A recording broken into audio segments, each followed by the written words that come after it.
श्रोताओ, आज़ादी का अमृत महोत्सव मनाते हुए हम आपकी मुलाकात बहुत सारे ऐसे लोगों के साथ कर रहे हैं जिन्होंने देश की आज़ादी की लड़ाई के साथ साथ आज़ादी के बाद देश को बचाने, देश की रक्षा करने और देश के निर्माण और विकास में भी योगदान दिया है। चाहे वो रक्षा का क्षेत्र हो, कला, संस्कृति, भाषा का क्षेत्र हो या कोई और क्षेत्र जो कि भारत की तरक्की और विकास के साथ जुड़ा हुआ है।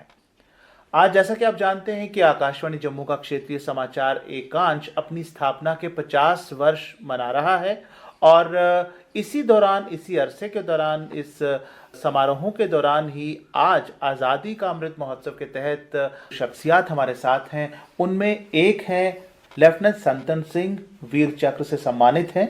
इनकी भूमिका ये है कि जब 1947 में देश का बंटवारा हुआ तो पाकिस्तान के नाजायज़ कब्जे वाला जो इलाका जिसे हम पीओके कहते हैं, उसमें रह रहे माइनॉरिटीज़ के साथ गदर हुआ, जुल्म सितम हुआ, उनकी मारकाट शुरू हो गई। उस समय उन्होंने हज़ारों की तादाद में उन रेफ्यूजियों को अपने शरण में, अपनी सुरक्षा के तहत भारत लाया और लेफ्टिनेंट संतन इस समय हमारे साथ हैं। 96 वर्ष इनकी इस समय उम्र है। हमारा सौभाग्य है कि लेफ्टिनेंट साहब आप इस समय हमारे साथ बात कर रहे हैं। आपका बहुत बहुत धन्यवाद। और इनकी जो कंपनी थी जिन्होंने लोगों को वहां से बचा के लाया, उस कंपनी के जो अध्यक्ष थे वो भी इस समय हमारे साथ हैं, major general retired Govardhan Singh Jamwal साहब। आप दोनों का आज के इस कार्यक्रम में स्वागत है। जम्वाल साहब, पहले मैं आपसे पूछना चाहूँगा कि आज इस मौके पर जब आज़ादी का अमृत महोत्सव मना रहे हैं और आकाशवाणी जम्मू का क्षेत्रीय समाचार एकांश अपनी स्थापना के 50 वर्ष मना रहा है, तो इस अवसर पर आप क्या कहते हैं, क्या कहना चाहते हैं आप? बहुत अच्छा मौका आपने चुना है। अब सब मुबारक हो दोनों बात की। अमृत महोत्सव भी है और आकाशवाणी का भी 50 वर्ष न्यूज़ के पूरे हो रहे हैं। मैं खुद विटनेस हूँ। मैं 84 में रिटायर हुआ था, तब से मैं भी रेडियो जम्मू से बहुत जुड़ा हूँ और शहरयार से लेकर हमेशा इसका एडवाइजरी कमेटी का मेंबर रहा हूँ। जम्मू रेडियो ने जो सर्विस दी हम सबको और जम्मू को, वो सराहनीय है। तो आप सबको मुबारक है। तो आज हम उस दौर की बात कर रहे थे कि जब कत्लो गारत शुरू हो चुकी थी 47 में, तो उस समय मेजर संतन, इनकी कंपनी जो थी, रेफ्यूजियों को बचाकर यहाँ लाई, भारत लाई। तो उस परिदृश्य को आप जरा अगर हमारे सुनने वालों के साथ साझा करें। ये आपका बहुत अच्छा प्रोग्राम बना रहे हो, क्योंकि जब से ये मोदी साहब ने ये महोत्सव शुरू किया है, पूरे हिंदुस्तान की वो शख्सियात, वो फ्रीडम फाइटर जिनको सब भूल चुके थे, उनके बारे में अब खोज हो रही है। सवाल पूछे जा रहे हैं पूरे हिंदुस्तान में, मैं रोज़ सुनता हूँ। लेकिन हमारी रियासत उससे थोड़ी बाहर है, क्योंकि वो फ्रीडम फाइटिंग जो कर रहे थे हमारी रियासत में ज़रूरत नहीं थी, क्योंकि राज हमारा अपना था, अंग्रेज़ों का राज नहीं था। इस वास्ते हम और कामों में लगे थे। हमने रियासत बना दी। जनरल जोरावर सिंह ने, हमारे गुलाब सिंह ने लद्दाख फतह करके, गिलगित बल्तिस्तान फतह करके, तिब्बत के वो ऐसे जो आज चाइना बैठा हुआ, वो हमने उन दिनों हम वो फतह कर रहे थे और बड़ी कैजुअल्टी खाई है। 15,000 हमारे डोगरा शहीद हुए हैं 100 साल में। वो रियासत हमने बचा के रखी, हमें फ्रीडम फाइटिंग नहीं करनी पड़ी।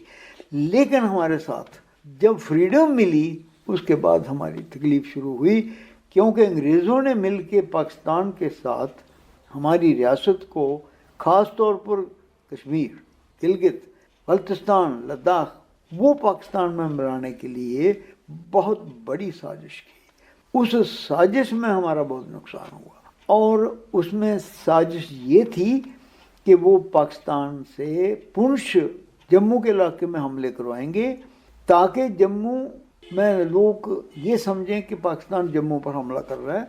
तो फौजें जो हमारी, मेरी पलटन 9 जम्मू कश्मीर श्रीनगर में थी, वो भी इधर मूव कर जाए, ताकि वो बाद में मुजफ्फराबाद पर हमला करके कश्मीर को ले लें, गिलगित, बल्तिस्तान, लद्दाख सारा पाकिस्तान को दे दें। ये बड़ा भारी षड्यंत्र था।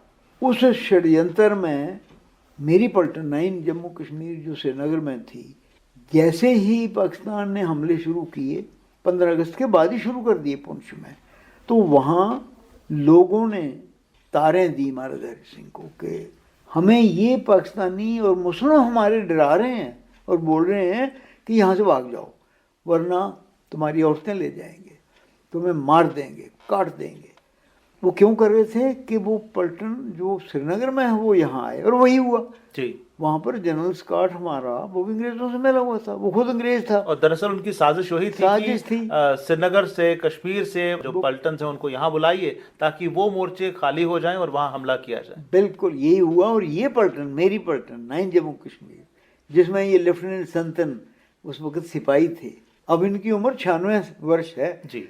उस वक्त 3 साल 4 साल नौकरी थी। मगर ये वर्ल्ड वार 2 फ्रंटियर में लड़के आए थे 4 साल, और पठानों को मार के आए थे, ट्रेंड थे, पलटन बहुत ट्रेंड थी।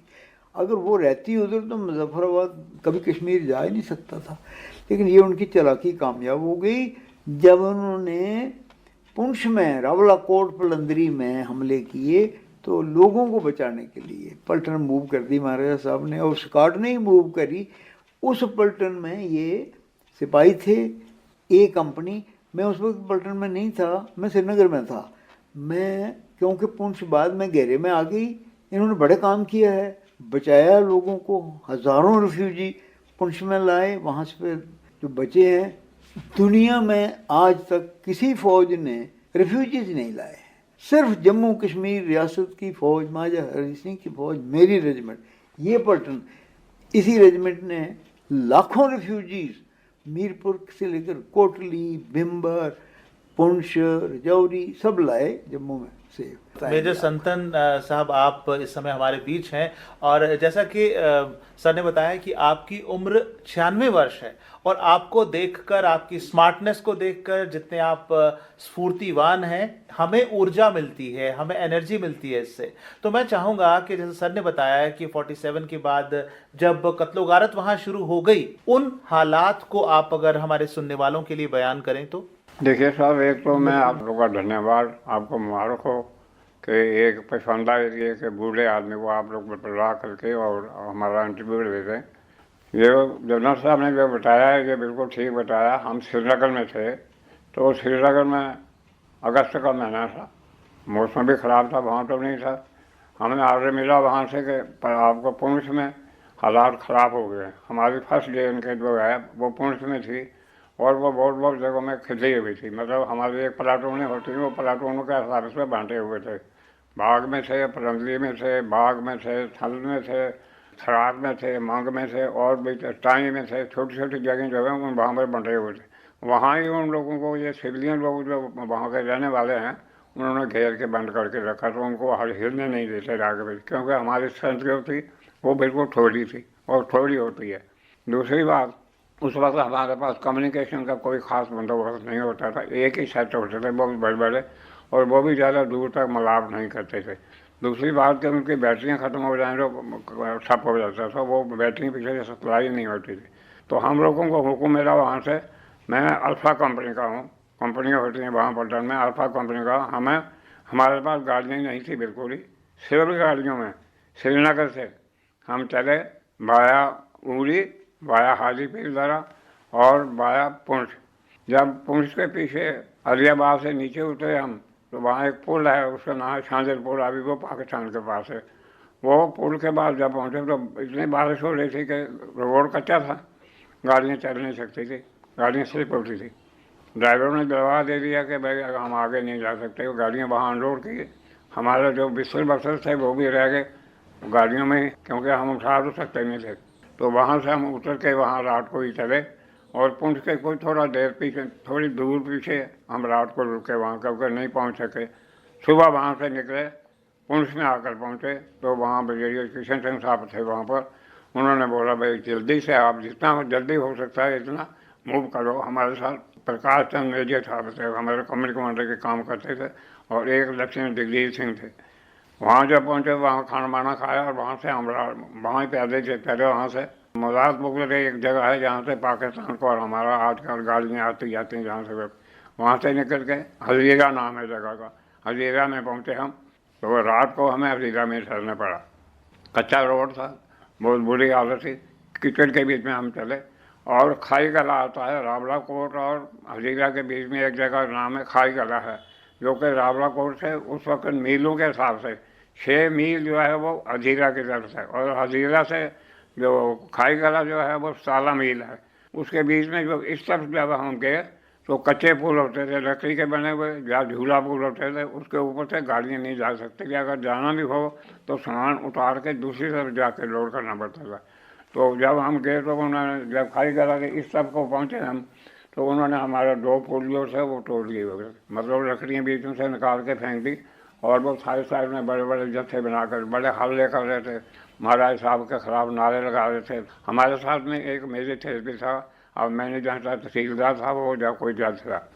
जब वहाँ पर हम पहुँचे तो उन्होंने ऊपर से गाड़ियों को लोग निकालना शुरू किया और पत्थर प्लेट पकड़ना शुरू की, और देसी बंदूक जो होती है, मतलब जो मजर लोडर, उसके साथ में फायर करना शुरू किया, जो कि हमारे 2 आदमी जख्मी भी हो गए उसके साथ में।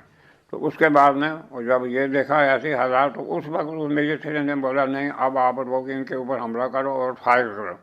तो 2 या 3 राउंड से फायर किए हमने, एक या आधे आदमी को कोई जख्मी हुए तो भाग गए। अब थोड़ा दूर आगे जाने के बाद में दूसरा पुल भी उन्होंने तोड़ा हुआ था, तो वहाँ फिर उन्होंने शुरू कर दिया। फिर ये था वो फिर दूसरी प्लेटफॉर्म ऊपर चढ़ी, क्योंकि बाईं तरफ ऊपर की तरफ टेकरी है और नीचे की तरफ नाला है, जाने के टाइम अगर उस तरफ को मुँह करे तो उन्होंने भी ये हिसाब किया। तो फिर वही बात हुई, एक या 2 राउंड हवा में फायर किया, मारा नहीं किसी को, तो वो लोग बाहर के वहाँ से निकल गए। हम लोग रावलाकोट में जाके पहुँचे, रात को हम रावलाकोट में जाके पहुँचे, वहाँ ठहर के सुबह फिर वहाँ से हम लोगों ने पेट्रोलिंग करना शुरू की। हमारे मेजर प्रकाश चंद हमारे कंपनी का काम करते थे, मेजर लक्ष्मी दिग्विजय सिंह हमारे थे, सूबेदार मेजर कांसी सिंह जो उस वक्त सूबेदार थे, वो हमारे 2IC थे कंपनी के।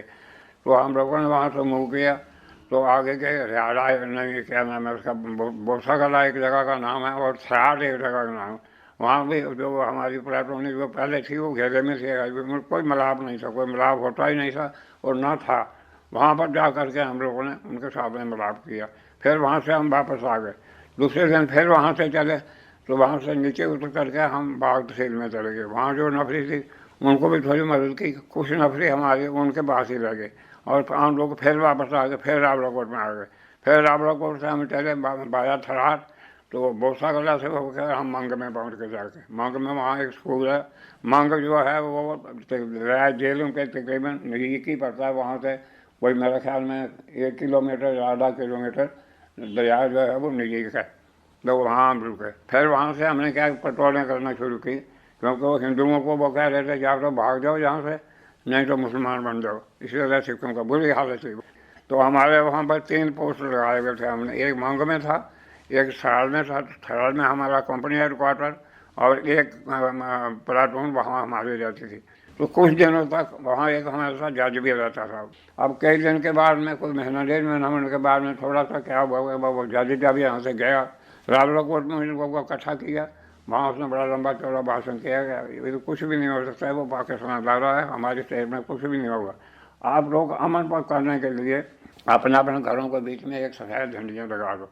तो इन लोगों ने क्या किया कि सब घरों में जितने भी थे, चाहे हिंदू हो या मुस्लिम हो या सिख हो, उन्होंने सब ने अपने अपने घरों में झंडियाँ, सफ़ेद झंडियाँ लगा दी। लेकिन 2 महीने वहाँ पर हम रहे, और वो जज जो था वो भी हमारे साथ रहता सिविल में था वो, लेकिन हमारे साथ ही रहो। तो 2 महीने के बाद में तकरीबन जब ये समझा कि अभी अमन हो गया, अभी कोई गड़बड़ करना पता नहीं चलता था हमें, क्योंकि ज़्यादातर और आबादी जो है वो इन लोगों की है। वहाँ एक सुल्तानपुर में है, वो बहुत सारे एक्स फौजी और कुछ निकाले हुए, जब कभी अंग्रेज गए उन्होंने फौज काम की थी तो उसने निकाले, बहुत तगड़े तगड़े लोग हैं वो, बड़े बड़े मकान बनाए हुए थे उन लोगों ने। वो हमारे पास आते भी थे, बातें भी करते थे। हमारे जहाँ पोस्ट था मांग में, वहाँ उसके पास में 2 घर थे, सूबेदार थे, वो रिटायर्ड सूबेदार, वो भी रोज आके बातें करते थे, हाँ जी हम ठीक हैं, अभी हमारा अमन हो गया, हम कुछ करने वाले। लेकिन अंदर अंदर से वो लगे हुए थे। एक ही दिन हमारे पर भी, और सार जो जब जहाँ कंपनी हेडक्वार्टर थे हमारे, वहाँ भी सुबह के टाइम पर फायर शुरू हो गया। तो हमारे तकरीबन सुबह के टाइम पर 4 बजे के करीबन तीनों पोस्टों के ऊपर यकदम फायर शुरू हो गया। बोसा गला में भी शुरू हो गया, थरार में भी शुरू हो गया, टाइम में भी शुरू हो गया, और हम जो मांग में रहते हमारे पे शुरू हो गया।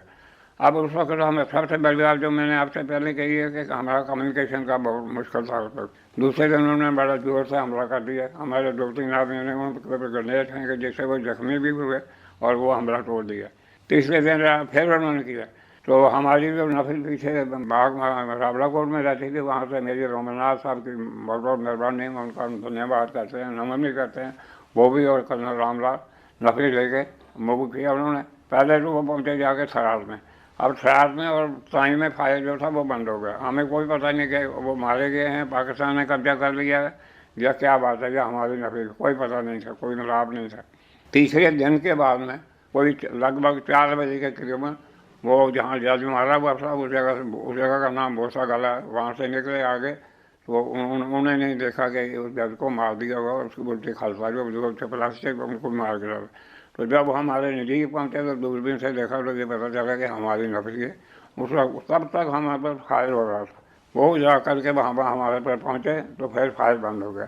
तो मंग से फिर तीसरे दिन के बाद में बाया रिहारा वो रास्ता नहीं अख्तियार किया, क्योंकि अगर उसी रास्ते से आते थे जो हिंदू या सिख जो बाकी दूसरे रास्ते में तो सब मारे जाते थे, उनको पहले ही वो मार रहे थे। तो हम बाया रिहारा से निकले वहाँ ऊपर, तो वो वहाँ जो जितने सिविलियन थे उनको इकट्ठा करके अपने साथ में उनको बिठाया और 2 दिन के बाद में आकर के रावलाकोट में पहुँचे। फिर तो सब जगह में जितना भी जहाँ हमारी नफरी जैसे पुरंदरी थी वहाँ भी फायर शुरू हो गया। वहाँ तो बहुत बड़ा ज़्यादा हमला किया उन्होंने, तो वो उन्होंने कहीं बेटार कर दिया, लेकिन हमें कोई पता नहीं कि उन्होंने बेटार किया या उसी जगह में, क्योंकि मलार था ही नहीं कोई। फिर क्या किया कि हम लोगों ने जो रिफ्यूजी थे, लोग घरों वाले थे, उनको आहिस्ता आहिस्ता करके वहाँ पर इकट्ठा किया। तो वहाँ पर बहुत ज़्यादा लोग इकट्ठे हो गए। तो हमारी 2 कंपनियों ने, ब्रेवो और डेल्टा कंपनी, उनको लगा करके उनके साथ में उनको भेजा हजीरा, एक जगह जो मैंने आपको बोला था लेकिन पुंछ की तरफ है, वहाँ भेजा उनको कि वहाँ से वो निकल गए। लेकिन इसमें बाद में और ज़्यादा फायदा होना शुरू किया। जब वो वहाँ पर पहुँचे तो कोटली में बहुत ज़्यादा हमला हो गया। अभी वहाँ पर कोई भी नहीं, जितने सिविल में वहाँ हल्ला होना शुरू किया, बड़ा मुश्किल बन गया वहाँ पर। पुलिस वाले थोड़े से वो भी मार दिए। वहाँ पर पलटन थे, गोरखा पलटन और सेकंड के हमारे जो, उसमें आधे मुसलमान थे और आधे हिंदू, तो वहाँ रह गई सिर्फ खाली वो सिविलियन लोग की।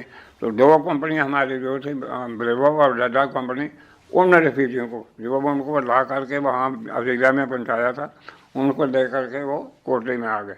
जब वहां से रेफ्यूजियों को आप बचा करके ला रहे थे अपने साथ साथ, आप उनको एस्कॉर्ट कर रहे थे जी। तो रास्ते में क्या क्या प्रॉब्लम्स आती थी? रास्ते में वो एक तो जब हम रावलाकोट से हम निकले, थोड़ा ऊपर टोली के पेड़ के थोड़े पीछे गए तो आगे उनकी पहाड़ी थी, वो पहाड़ी के ऊपर आ गए, उन्होंने आगे से फायर करना शुरू किया।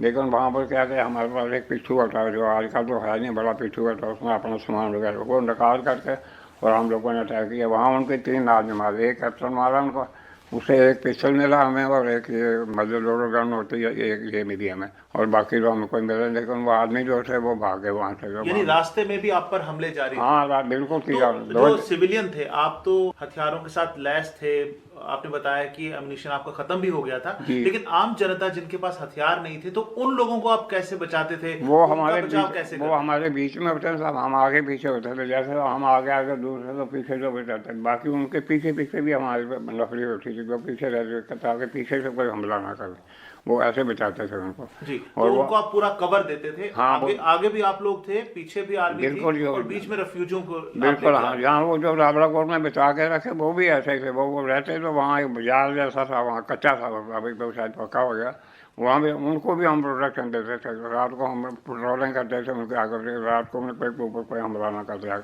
क्योंकि खास करके सिखों को तो वो बिल्कुल ही छोड़ते ही नहीं थे। सिखों को बिल्कुल ही वहाँ मारते थे, मुंडी काट के ले जाते थे। तो ऐसे बचाते थे, ऐसे वो निकाला उनको तो लाया। पूरी रात चलते रहे।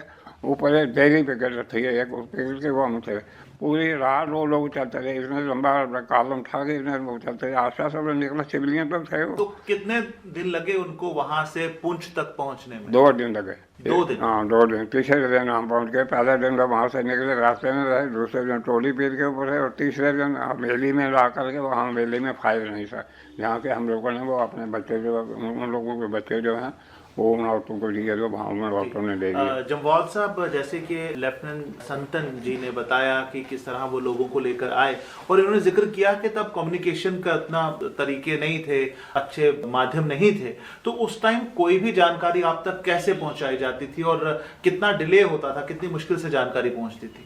ये बड़ा ही कमाल की बात है कि ये बिल्कुल टुकड़ों टुकड़े, सेक्शन, प्लटून, कंपनी, सब पूरे रियासत की फौज 6-7 पलटनें थी, 800 मील पर फैली हुई थी, कम्युनिकेशन बिल्कुल ही नहीं थे। ये बड़ी कमाल की बात है कि सिपाही, नायक, हवलदार ये भी नहीं, इन्होंने कभी शिकायत नहीं की कि हमारा कम्युनिकेशन नहीं है। और मैंने पूछा भी बाद में भी कि कैसे, कहते सर हमें पता था पीछे नहीं है कुछ भी जी। और ये महाराज साहब क्या करते, वो पाकिस्तान ने ऐसा धोखा किया, अंग्रेज़ों ने ऐसा, मतलब जो हम समझते थे वो हमारे सिपाही को भी पता था। सिपाही हमें नहीं कहता था कि देखो ये अम्यूनिशन नहीं आ रहा है, पीछे से रोटी नहीं आ रही, कोई शिकायत नहीं। मैंने बहुत से पूछा लोगों, मैं हैरान हो गया। लेकिन ये डोगरा फौज ऐसी थी, इन्होंने कभी पीछे मुड़ के नहीं देखा, आगे जा कर के दुश्मन को मार के उसका अम्यूनिशन ले आए और उसका वेपन ले आए। राशन नहीं मिले लेकिन अम्यूनिशन नहीं छोड़ते। यानी संसाधनों के साथ नहीं, अपनी हिम्मत और अपनी दलेरी के बलबूते पर ये इन्होंने कामयाबी हासिल की लोगों को बचाने में। इसी तरीके से ये रियासत बची, नहीं तो नहीं बच सकती थी। कोई देखो, आप सोचो 2 मिनट कि रियासत पीछे कोई नहीं, दाएं कोई नहीं, बाएं कोई नहीं, हिंदुस्तान के साथ ताल कोई नहीं, पुल नहीं, सड़क नहीं, सामने दुश्मन ही दुश्मन है, पीछे से कुछ मदद नहीं आ रही, कोई गाड़ी नहीं, कोई रोटी नहीं। और कई दफ़ा मक्की के ही, और कोई बताते हैं मुझे वो सब बेलें वगैरह ना, बेल ग्रीन, उनको उबाल के दिखाया है जी। महीने तक। मेरा एक हवलदार था वीर चक्र मिला, इनको भी पुंछ में, जो बात बताई, इनको वीर चक्र मिला हुआ है। ये रजौरी पुंछ के पहले वीर चक्र हैं जी। और वो मेरी पढ़ के, मैंने पूछा भाई आप क्या, कहते थे हमको ये इन्होंने ब्रिगेडियर राजेंद्र सिंह हमारे मार दिए, हमको पता लगा जब पुंछ की लड़ाई हुई, हमने कौन सोचा कि हम बदला लेंगे, और लिया बदला, पुंछ को बचा दिया।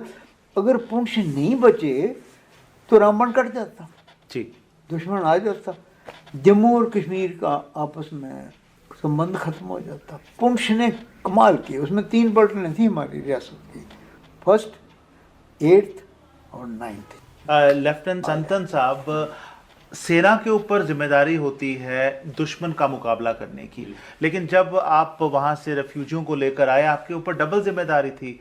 एक तो लोगों को बचाना, उनकी रक्षा करना, और दूसरा रास्ते में कहीं जो दुश्मन है उसका भी मुकाबला करना। उस समय जो लोग आपके साथ आ रहे थे, महिलाएं थी, बच्चे थे, बुजुर्ग थे, उनकी मनस्थिति क्या थी, अगर आप बताना चाहें तो? सर वो तो अपने आप हमारे बीच में थे, उनको ये था कि हमारे चारों तरफ से फौज वाले हमारी प्रोटेक्शन करते हैं और इनके बीच में कुछ तो लोग मारे भी गए हैं रास्ते में। एक सरदार था, वो मारा गया वहाँ पर रास्ते में। बड़ी मज़े की बात है, आपको ये बताऊँ कि हमारे 12 या 13 आदमी लोग जख्मी थे, जिनको 3-3, 4-4 गोलियाँ लगी हुई थी। एक सिग्नल था, उसका नाम मुझे अभी भी याद है, गुलाबशाह सिंह का रहने वाला, उसका नाम था काशी सिंह। वो बात नहीं करता था, वो बात बिल्कुल नहीं करता था, लेकिन वो भी चल के आया, वो भी बड़ा कोर थे, ये तो जज्बा है, डुग्गर शूरवीरों का जज्बा है, जो गोली लगने के बावजूद बिल्कुल, ये बिल्कुल सच कह रहा हूँ। दूसरी बात, बड़ी बात तो ये थी कि अगर कोई जख्मी हो गया, उसका इलाज कुछ नहीं था, कोई पट्टी नहीं थी हमारे पास, कोई दवाई नहीं थी। और अचानक ये जो कुछ हो गया, ये तो कोई जंग नहीं थी, कोई लड़ाई नहीं थी, एकदम धोखा था। हाँ, कभी सोचा ही नहीं था कि ऐसा अचानक हमला हो जाएगा। जम्वाल साहब, आज भारत दुनिया को सिखा रहा है कि दुनिया के लिए सबसे बड़ा खतरा है आतंकवाद, और वो आतंकवाद किसकी देन है? कट्टरवाद की, कट्टरवादी जो सोच है उसकी।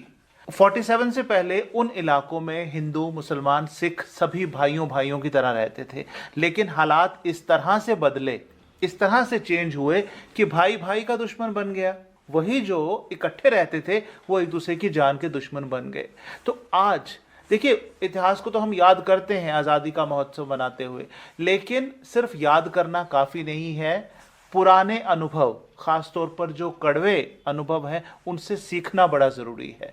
तो आज इस कार्यक्रम के माध्यम से मैं चाहूँगा कि आप सुनने वाले आम लोगों को बताएं कि कट्टरवाद से किस तरह हम अपने बच्चों को, अपनी अगली पीढ़ी को दूर रखें, ताकि जो भारत की गंगा जमनी तहजीब है मिलकर रहने की, उसको कोई खतरा ना पहुंचे। क्योंकि आज भी ऐसी ताकतें हैं जो नौजवानों को धर्म के नाम पर, कट्टरवाद के नाम पर, जिहाद के नाम पर वर्गलाकर दुनिया में, सिर्फ हिंदुस्तान में नहीं बल्कि दुनिया में नफरत फैलाने की कोशिश कर रहे हैं। ये बहुत गहरी बात करी आपने, और ये हमारे साथ हुआ है। 47 में यही तो हुआ। अगर ये नहीं होता 47 में, पहले तो आप देखो 2 मुल्क बने ही इसी बात के ऊपर, जी, हिंदू मुस्लिम को अलग करना है। पाकिस्तान क्यों बना? इसलिए बना कि मुस्लिम हिंदुओं के साथ नहीं रह सकते, यही तो वजह, और कोई दूसरी वजह नहीं है। तो उन्होंने अपना मुल्क अलग कर लिया। उसके बावजूद हिंदुस्तान ने हिंदू मुस्लिम इकट्ठे रखे, और उसकी मिसाल जम्मू कश्मीर है। जम्मू कश्मीर में हालांकि 70% मुस्लिम थे, 30% हिंदू, सिख, बौद्ध सब मिला के, फिर भी महाराजा हरि सिंह ने इनको इकट्ठे रखा। यानी कट्टरपंथी का जो जहर जिस दिमाग में भी चला जाता है, चाहे वो किसी भी धर्म का हो, वो तबाही करता ही करता है। ये फौज मुजफ्फराबाद वाली, मैं आपको बताता हूँ कि ये हिंदू मुस्लिम दोनों जो पलटन में रहते थे, एक थाली में दोनों रोटी खाते थे। तो ये आपने बिल्कुल ठीक कहा, और ये बड़ी सोचने की बात है, क्योंकि हमारी गंगा जमनी है। जम्मू कश्मीर में हम भी इकट्ठे रहते हैं, और आज भी इकट्ठे हैं। जम्मू कश्मीर को एक छोटा हिंदुस्तान कहा जाता और रहना भी है जी। इसको सोचना पड़ेगा। यानी कट्टरवाद की जो सोच है, ये पूरी दुनिया के लिए, पूरी इंसानियत के लिए खतरा है। देखिए, इंडिया की हम बात करें, अपने देश की हम बात करें, तो यहाँ तसव्वुर ही नहीं किया जा सकता कि यहाँ केवल एक ही धर्म के लोग हों, क्योंकि हिंदुस्तान की खूबसूरती ही उस गुलदस्ते की है जिसमें हिंदू भी हैं, सिख भी हैं, मुसलमान भी हैं, जैन हैं, पारसी हैं, बौद्ध हैं, सभी हैं।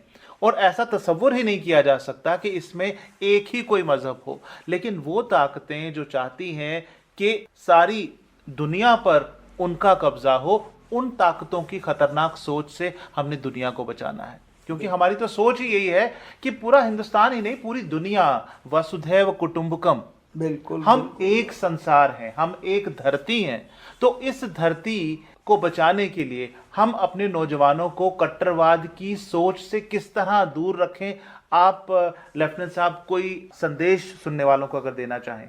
जो पाकिस्तान का जो इरादा है, जो मेरे ख्याल में, मेरे तजर्बे से ये है कि पाकिस्तान में हुकूमत वही आदमी कर सकता है जो ये बात कहता है कि हम कश्मीर को कैप्चर करेंगे, कश्मीर को देंगे। जब तक कि ये पाकिस्तान का कुछ हल नहीं निकलेगा, तब तक हमारे जम्मू कश्मीर में मेरे ख्याल से अमन होना जो है वो मुश्किल है। मेजर जनरल गोवर्धन सिंह जम्वाल साहब और लेफ्टिनेंट संतन सिंह जी, आपने हमारे लिए समय निकाला, हमारे साथ बात की, और आज़ादी के अमृत महोत्सव के इस उत्सव को अपनी मौजूदगी से और भी खूबसूरत बनाया। आपका बहुत बहुत शुक्रिया। बहुत धन्यवाद आपका भी। मैं तो ये कहूँगा कि आपका धन्यवाद, जो कि मेरे जैसे बूढ़े आदमी को इतना जरूरत है, और जनरल साहब का मैं धन्यवाद करूँगा कि ये तो हमारे साथ हमेशा टच रहते हैं, फोन के ऊपर भी, और वैसे कोई भी ऐसी बात होती है मुझे बुला देते हैं। आप बूढ़े नहीं हैं, आप तो वो मशाल हैं जो हमें रास्ता दिखाती है, और आपको देखकर 96 साल की उम्र में हमारी ऊर्जा भी जो है वो दोगुनी हो गई है। तो इस अवसर पर ये एक कोइंसिडेंट है कि एक तरफ हम आज़ादी का अमृत महोत्सव मना रहे हैं, और दूसरा आकाशवाणी जम्मू का क्षेत्रीय समाचार एकांश अपना 50वां स्थापना दिवस मना रहा है। तो हमारे न्यूज़ यूनिट की तरफ से ये प्यार का एक नजराना आपके लिए है, इसे कबूल कीजिए।